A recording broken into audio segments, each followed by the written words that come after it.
ഹരിനാമകീർത്തനത്തിലേക്ക് സ്വാഗതം. ഗർവിച്ചു വന്നൊരു ജരാസന്ധനോട് യുധി, ചുവോടെ നിൽപ്പതിനു പോരാ നിനക്കു ബലം.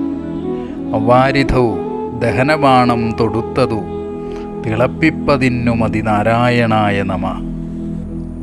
ഭഗവാന്റെ ലീലകളിലെ വൈരുദ്ധ്യം മറ്റു ചില ഉദാഹരണങ്ങൾ കൂടി ചൂണ്ടിക്കാട്ടി വെളിപ്പെടുത്തുകയാണ് ആചാര്യൻ ഈ ശ്ലോകത്തിൽ. മഗധയിലെ രാജാവായിരുന്ന ജരാസന്ധൻ നിരവധി രാജാക്കന്മാരെ കീഴടക്കി കാരാഗൃഹത്തിൽ ബന്ധനസ്ഥരാക്കി. ശ്രീകൃഷ്ണന്റെ അമ്മാവനായ കംസൻ ജരാസന്ധന്റെ മകളെയാണ് വിവാഹം കഴിച്ചത്. കംസ വധാനന്തരം ഭഗവാനുമായി ഏറ്റുമുട്ടുന്നതിന് 23 അക്ഷൗഹിണി പടകളോടുകൂടി ജരാസന്ധൻ മഥുരാപുരിയെ ആക്രമിച്ചു.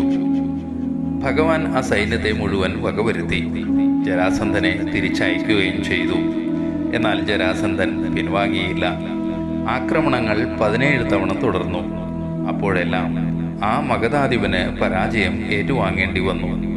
എന്നിട്ടും 18ാമത്തെ തവണയും ഏറ്റുമുട്ടാൻ ജരാസന്ധൻ എത്തിയപ്പോൾ ഭഗവാൻ തയ്യാറായില്ല. ശ്രീകൃഷ്ണൻ സമുദ്രമധ്യത്തിൽ ഒരു കോട്ട കെട്ടി അവിടെ താമസിക്കുകയാണ് ഉണ്ടായത്. അതാണ് ദ്വാരക. ജരാസന്ധൻ പിന്നീട് ഭീമസേനനുമായി ഏറ്റുമുട്ടുകയും ആ ദ്വന്ദ്വയുദ്ധത്തിൽ ഭീമസേനൻ ജരാസന്ധനെ കാലപുരിക്ക് അയക്കുകയും ചെയ്തു. ഇവിടെ ജരാസന്ധനോട് യുദ്ധം ചെയ്യാതെ പിൻവാങ്ങിയവനാണ് ഭഗവാൻ. എന്നാൽ രാമാവതാരത്തിൽ ഇങ്ങനെയാണോ പ്രവർത്തിച്ചത്? രാവണന്റെ ലങ്കയിലേക്ക് പ്രവേശിക്കാൻ സമുദ്രത്തോട് വഴിമാറി തരണമെന്ന് ശ്രീരാമൻ ആവശ്യപ്പെട്ടു. പക്ഷേ വരുണൻ സമ്മതിച്ചില്ല. എന്നാൽ വാരിധി തന്നെ തൻ്റെ ആഗ്നേയാസ്ത്രമെയ്ത് പറ്റിക്കുമെന്ന് പറഞ്ഞ് അസ്ത്രം തൊടുക്കാൻ ആഞ്ഞു ഭഗവാൻ. സമുദ്രം തിളച്ചു മറിഞ്ഞു. ഉടനെ വരുണദേവൻ പ്രത്യക്ഷനായി രാമപാദങ്ങളെ ബന്ധിച്ചു. നോക്കൂ, എന്തെന്ത് വൈരുദ്ധ്യങ്ങളാണ് ഭഗവത് ലീലകളിൽ. പ്രവചനാതീതമാണ് അവിടുത്തെ കർമ്മങ്ങളും കരുണയും. ഒരിടത്ത് തനിക്ക് വേണ്ടത്ര ബലമില്ല എന്നതുപോലെ പെരുമാറുന്നു, മറുഭാഗത്ത് പ്രചണ്ഡ ശക്തി പ്രകടനം കാഴ്ചവെക്കുന്നു.